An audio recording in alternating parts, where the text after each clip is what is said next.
Hey everybody, welcome back to Double D Vintage Baseball Cards. My name is Dylan. I think I'm going to call this episode Curating the Collection. You know, I always talk about me building the greatest baseball card collection in the world.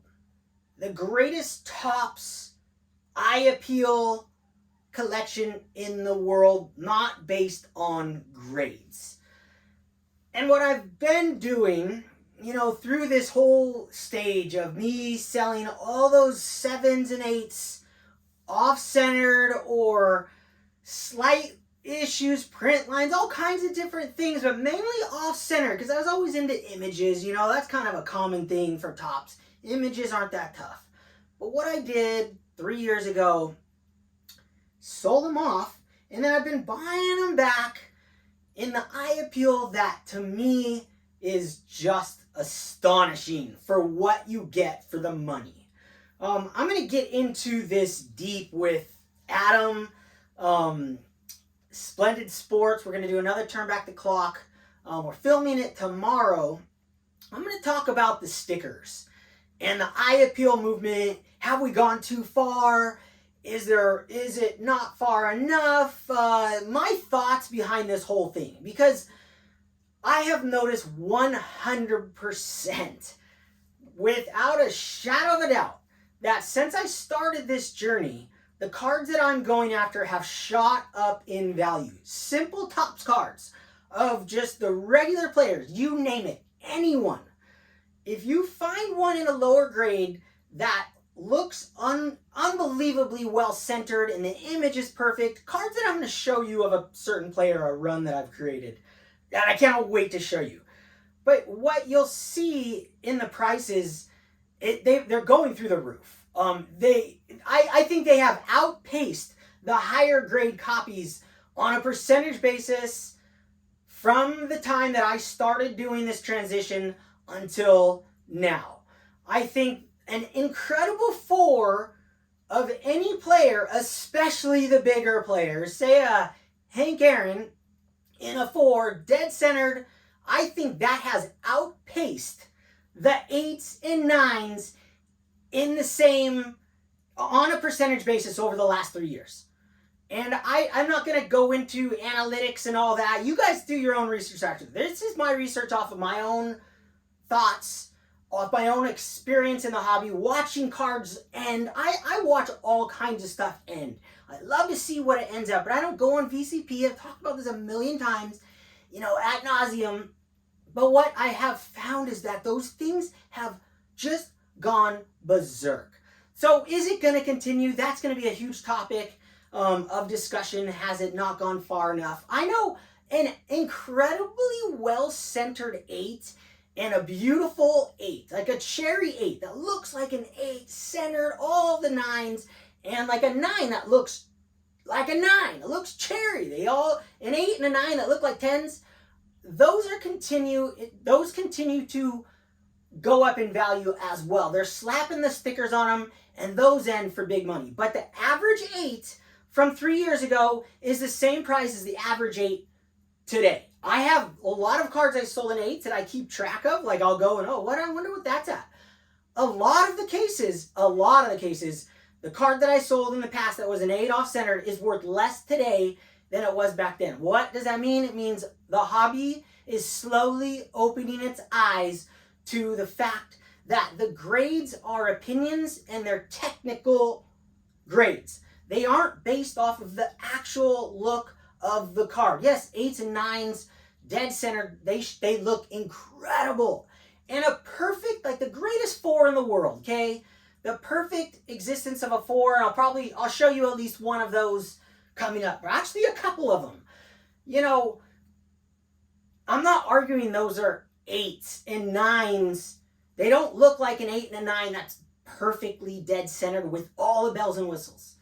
They look as appealing to those, but I understand the pack freshness isn't quite there on those insane 4s as it is on the insane 8s and 9s. So I know a lot of guys out there collect higher grade stuff. I have no problem with that. I see the great higher graded stuff. I said this from the beginning. I have not changed my opinion on this. The really good 8s, the really good 7s, the really good 6s, 9s, all the really good looking versions of that grade are going to continue to move up the ladder. Those are the ones going to be sought after. So the guys collecting the high grade stuff can search out for those beautiful examples in the high grades. My issue with the grades the whole time is that an 8 is not an 8, and not even a 9 isn't a 9. An 8 should be cherry. They should look insane, but they don't. And 7's even worse. There's such a huge gap. I know everyone will always talk about the gaps in the lower grades, because yeah, the gaps in the lower grades and the very 1s and 2s and 3s, pretty massive, especially 1s and 2s. But when you get in the 4s and 5s, if you look at the cards, they have different variables going for them, and the gap isn't so great, in my opinion, on those as far as the eye appeal goes. But the 7, 8s, and 9s, like the gap's just nuts bonkers. So those good-looking ones I would never poo-poo. I think those will continue to go up. I think the 10s are ridiculous and a complete waste of your money. I think it's absurd, and you're literally chasing the pop report. When you get a perfect 9 and even a perfect 8, you cannot tell the difference, especially the old 10s. These 8s and 9s look better than those 10s. I stand by that. And I stand by the fact that investments don't have to be high grades. Nothing makes me more like I get so passionate. I'm not pissed at the person saying it. I just think they're dead wrong. When someone, they talk about if you're going to buy an investment card, you need to buy the high grades. Bull crap. What you need to do is buy the best looking copy in any grade you collect. It doesn't matter. They will all rise within their grades. And the lower grades that I've purchased over the last 3 years have just gone through the moon. It's crazy the price difference, especially if you were to send these in and get stickers on them. You get an E or you get the gold from Mike Baker. The things are going nuts. And deservedly so. But that's a topic for the Turn Back the Clock with Adam. I really want to dive into the weeds on that. I know we talk about grading all the time, but there's a lot of nuances within this grading thing. And I love condition of cards. So back to the curating my collection. So over that course of that time, I bought a lot of cards that were just dead centered and maybe had a little flaw here, a little flaw there. And then during learning as I go, I'm never stuck in, don't put me in a box. Like as a collector, don't put me in a box. I might blow your mind with some of the pickups that I have coming up in the future that don't fit any of my eye appeal standards as far as centering goes. There's a whole bunch of thoughts going on in my head, but don't put any collector in a box. Say I'm only collecting, say I'm a high grade collector, and all of a sudden I collect a low grade. Dude, more power to you, and vice versa. Say I all of a sudden want to buy it. I see an insane 8, and I'm like, that thing is sick. I've been looking for that card forever. Can't find it in any grades. I saw it in 8, and I buy it. Dude, it doesn't take away all the things, all my thoughts along the way. And we're allowed, like Shane Shoebox Legends did one the other day, and I was like, dude, I was going to do exact same title. I was like, I forget the exact title he used, but, the rules. Let's break our own rules. Rules are meant to be broken our whole lives, break the mold, and they're your rules in your own collection. No rule, to me, is ever set in stone, when it comes to forming my collection. I might shoot off on a tangent over here and then pop over there. So when I show a card, and when you guys show cards, I don't put you in a box, man. If you all of a sudden change your tune and want to buy something else, for all I know, I might start collecting 8 OCs top to bottom again because of the discount they're getting, I'm on there. I'm looking.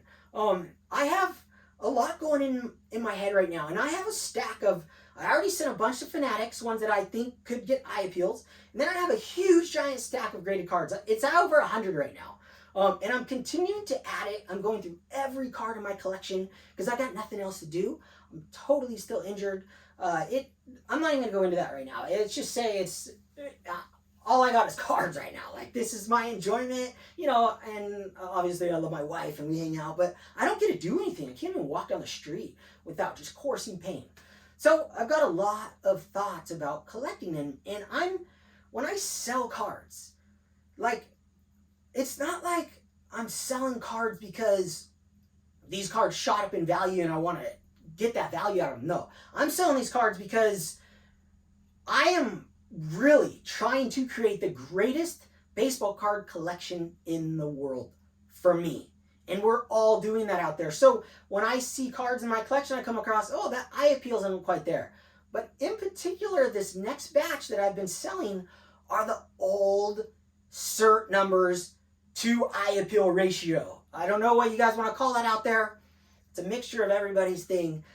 But Greg Midlife has been pounding the pavement for 2 years and pounding it on that fact that PSA has gotten harder on grading.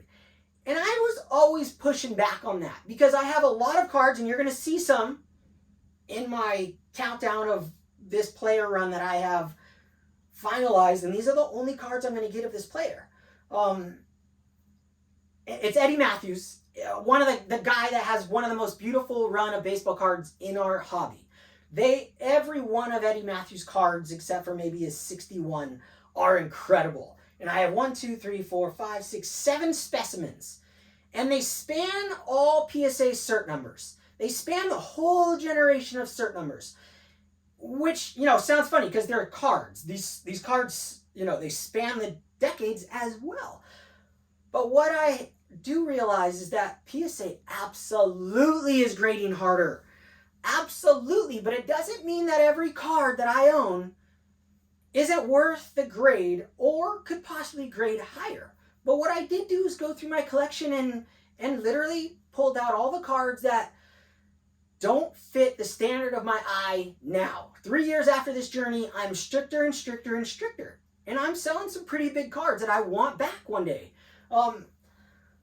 And a big part of it was looking at the cert number and looking at the card and registering it both together. I truly think that deals are out there for these new graded PSA cards that literally would have graded 7s, 6 years ago. Well, I don't know exactly. I don't know the cutoff line. But let's just say, at least the old cert numbers, some of these 4s are looking like 7s, 8s. I mean, some insane stuff. And the best part is that I went on this journey 3 years ago. It was kind of the perfect time because I'd say 85% of my cards are the higher cert numbers. And then 20% are this certain cert number that starts with a 2, that my buddy Ben Blick's cards, like, he kind of narrowed that down to like those. There was some really tough grading during that period too. And I have others as well, and you're going to see them. But I truly believe that they graded differently at different times, and Greg has opened my eyes to changing my opinion on the fact that, yeah, it's true, it's happening. And I think the move right now is to move along these cards that wouldn't necessarily grade that grade today, and that don't also fit my collection, and that just don't have that eye appeal like the ones that I'm going to share with you. I can do better, and I think the future's bright to be ahead of the pack. And I think that's the next step in the evolution, is to continue to be ahead of the pack. And that, for me, is going to be hunting down the new graded PSA cards. They're not PSA cards. Let me take that back. Let me word it correctly so Mangini doesn't have a fit.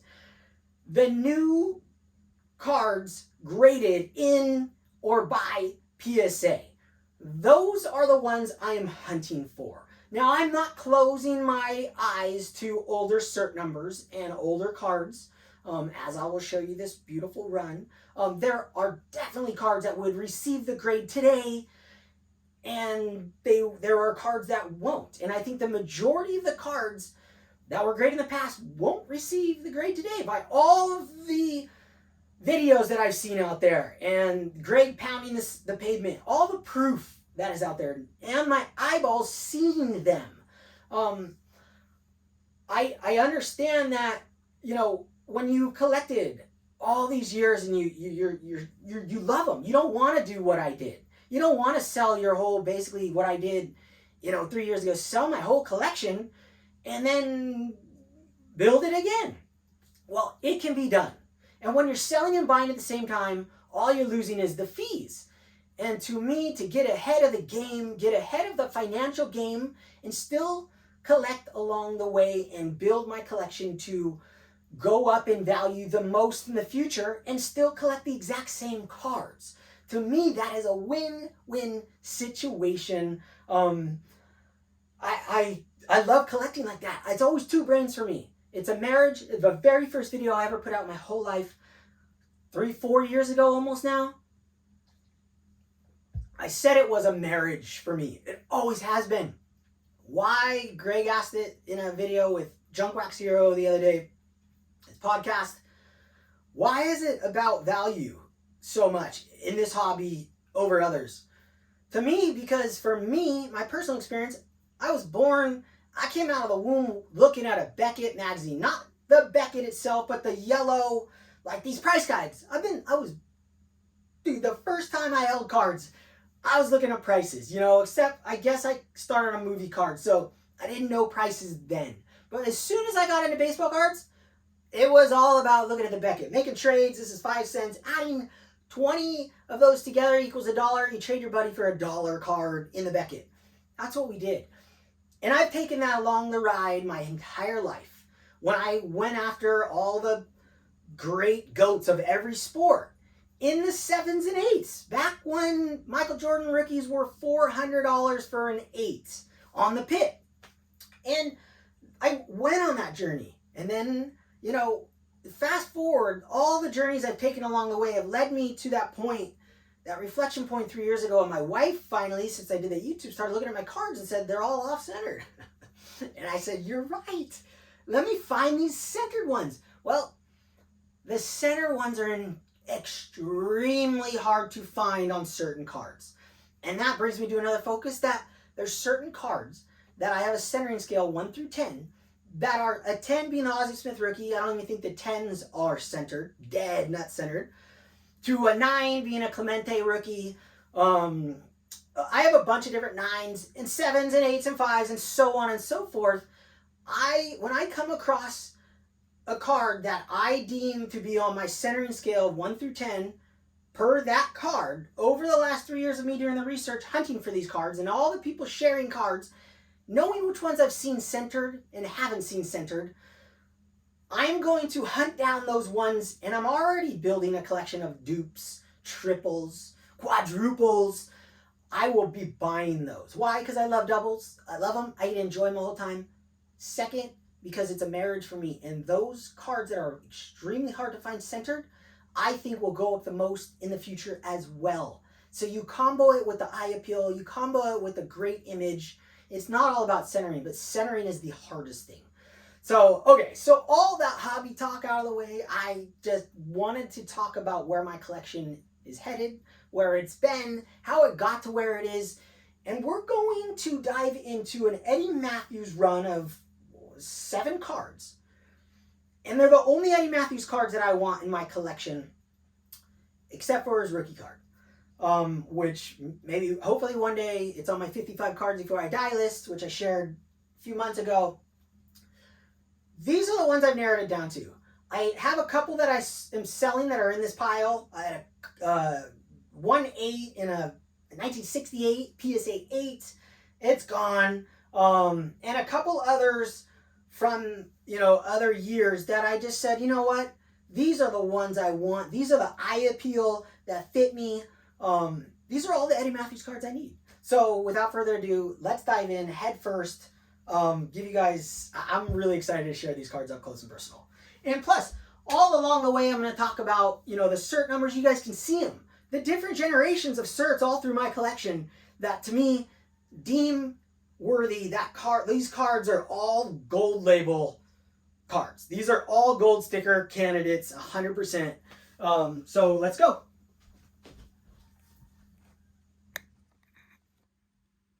All right, here we go.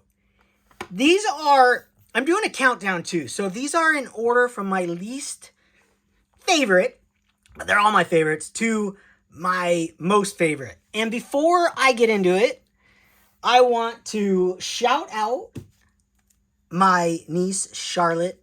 And we pulled this sick soccer card the other day. We did a video chat with my brother-in-law and her, and I had 2 blasters.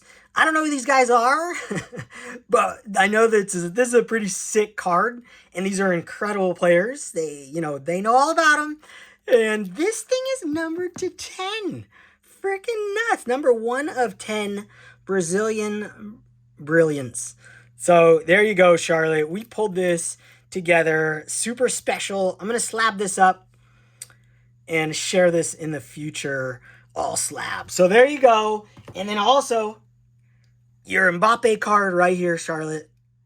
2021-22 Topps Chrome Merlin.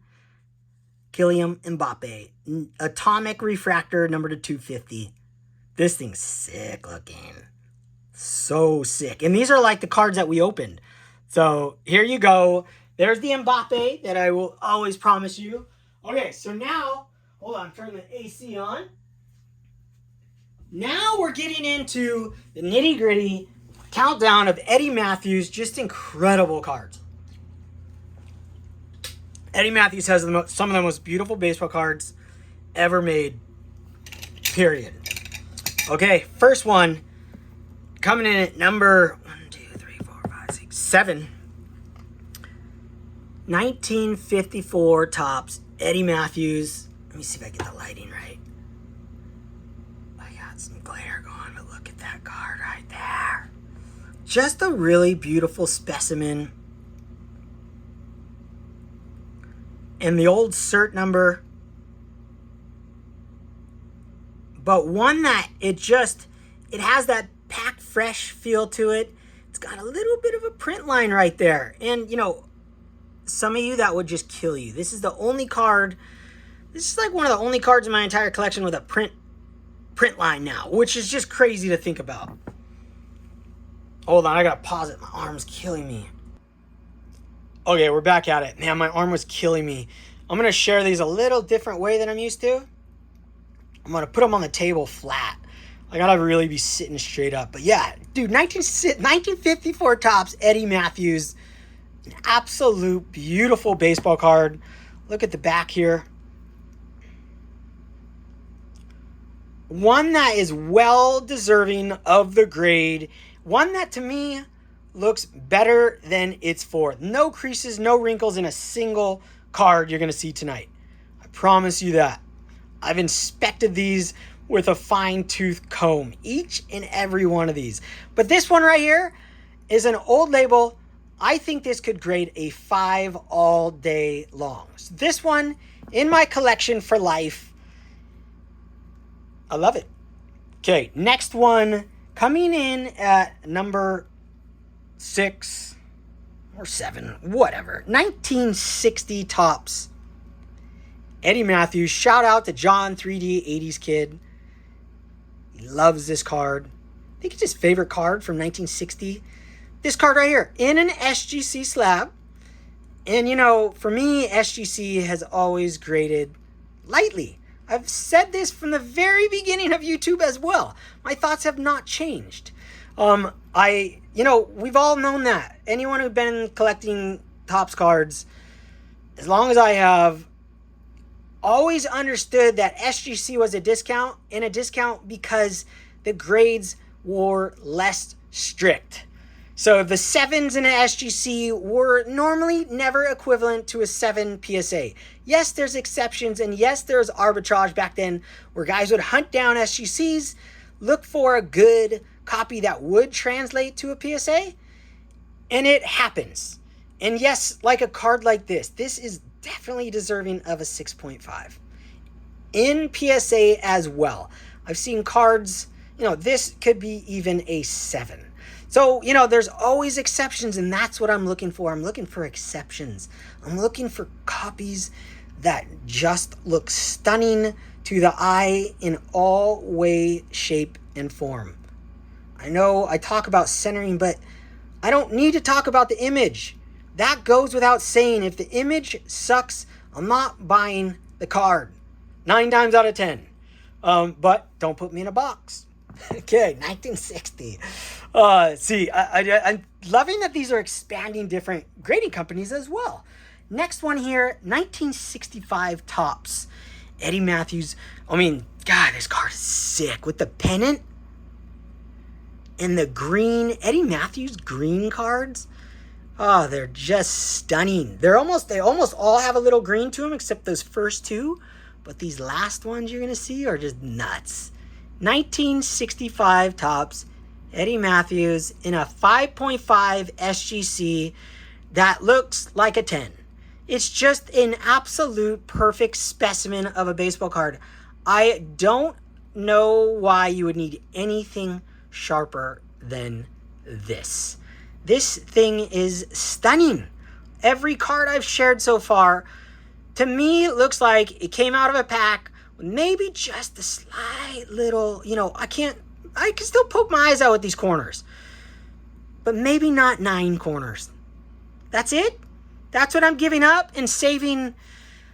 I mean, this card in a 9 has got to be 20 grand, seriously, it's probably, I bet you an 8 is like 3 to 8 grand for this card. I mean, I am guessing there, but I do think this thing is probably 3 to 8 grand in an 8. I mean, give me the difference. This thing was probably like $50, right? All these cards were cheap. That was under 100. That was super cheap. Probably like in the $50 range as well. Another one, same price. All right, next one on the list. This is the one that I've had questions on. Whether, hey, is it worth? Should I look for a different example of this card? I've come to the terms with the fact that no. But I also don't think it would grade a 5 today. But the image is glorious and it's dead centered. It's not worth me selling this and then hunting down a perfect 4. I'm going to lose money in that transaction, right? So this PSA 5 old cert serial number 3, this wouldn't be a 5. Why? Because the corners just aren't perfect. They're softer than they should be. They're 4 corners. On a good day, 4.5. But the image is flawless. It's perfect. There's no print lines, anything like that. That's on all of them. Just an absolute bonkers Eddie Matthews card. 1955 Topps, if I didn't say it and you're listening. His cards are so good looking, especially when you put them all out together. Shout out to Topher, Cincinnati kid. He inspired me to really pull these cards out to begin with because of he created some runs of some insane ball players, and to see them all together was awesome. So literally I was thinking who had the greatest run of baseball cards, and Eddie Matthews is right there on that list. Every card is spectacular. But when you look at this card, I don't see a 5. I see honestly, this is like a 4. This could be a 3.5 to a 4.5. So a 1 grade swing each time you send it in. Cherry, other than that. So staying in my collection.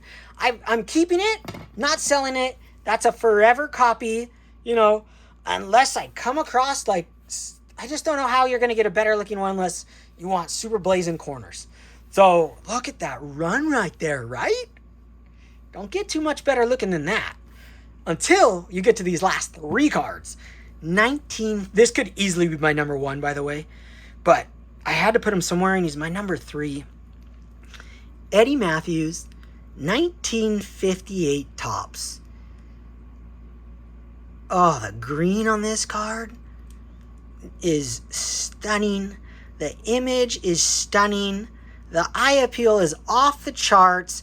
To me, each one of these, if I sent all of them except for that last 5, I think that last 5, if you send it to PWCC, they would give it, I'd probably get a silver sticker from Greg Morris because it still looks better than most 5s.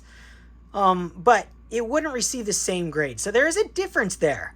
I know the eye appeal stickers are supposed to be per the grade, but really I've seen the stickers they're giving out. They're giving them out to centered cards that have really good print, really good registration. And that's what that card has, regardless of if that thing would grade a 3.5 and still look perfect or a 5. So all these cards, and including this magical specimen, to me, would receive the gold label, gold sticker, Greg Morris, soon to be Double D vintage baseball card gold stickers. One day I will make them for my own cards. I just think they're awesome to have, and to like someone come across my collection, or just me just sharing them, having a sticker on the back. Sounds crazy, I know, waste of money, I know, but I'm worthy of putting my own stickers on my cards, and so are you. I don't need Greg Morris, and I know if I were to sell these, I'd need their stickers. But in the meantime, I can have my stickers, and I can look at it and be like, yeah, that's a freaking gold label, Double D, boom, double shaka, right? So this is an old cert, 4. This would absolutely grade a 4 today, and it would be an incredible looking 4 today. This could grade as high as a 5 today. Just a really stunning example of a baseball card. I love these Eddie Matthews cards. Look at that. All right, let me see. Let's see if I can get that glare off of that one. Dang. Right there. There we go. That's the spirit. Right there. Move this down. Okay, 2 more to go. This one is his greatest looking solo card, and to me the most iconic card of his, even over the 52. 1953 Topps Eddie Matthews in an absolute bonkers 4.5. This is kind of the pinnacle of like eye appeal to me. This one, I mean, the last, honestly, these 3 right here have the same pinnacle look to me, just perfect in all aspects. This is just like it.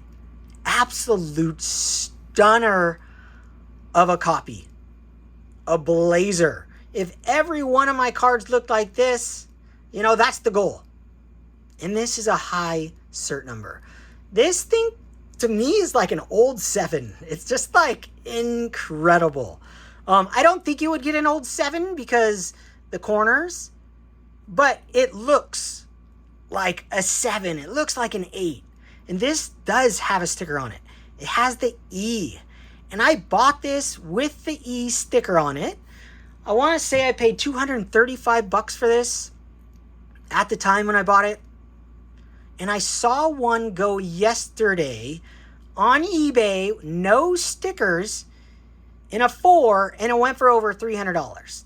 So shows that eye appeal is taking off.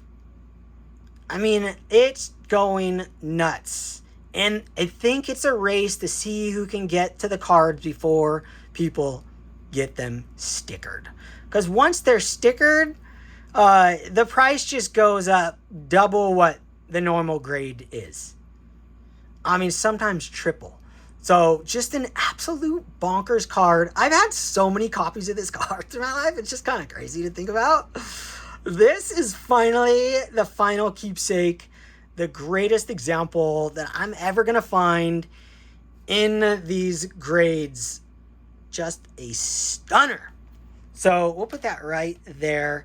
And the final Eddie Matthews card, and an old cert and a higher grade. And this is a combo card.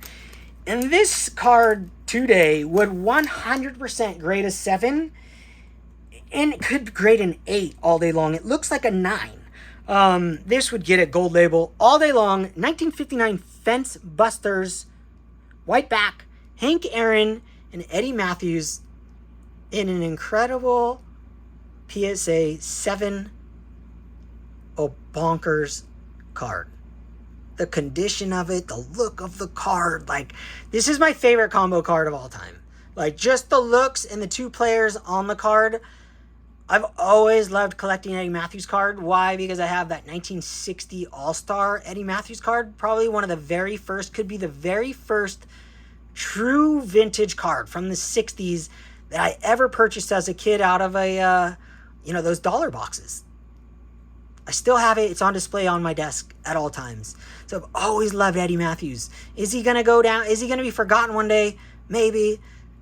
But not by people who collect Topps baseball cards. And I'm going to be alive for another 40 years. I plan on it. So vintage cards are not going to come crashing down. Until my generation is dead and buried, these cards will continue to hold their value or go up in value because guys in my age group in their 40s are continue to hunt these cards down. And when you have examples like this, just incredible. Let's look at the back. Fence busters. Man, I get eye fatigue halfway through, so I can't even tell if I'm focused half the time on these things. It sucks. Getting old sucks. My hand's shaking because my right arm's hurting. Oh my gosh. It's actually really hard for me to share cards up close. I probably won't do another video for a while until my arm's better. I think I'll do more talking videos. It's just easier. It's like I'm in pain as I'm showing cards. It just sucks. Look at that card, though. So there we go, you guys. That's my Eddie Matthews collection to date. And the only ones I want. The only ones I'm going to pick up, minus his rookie card.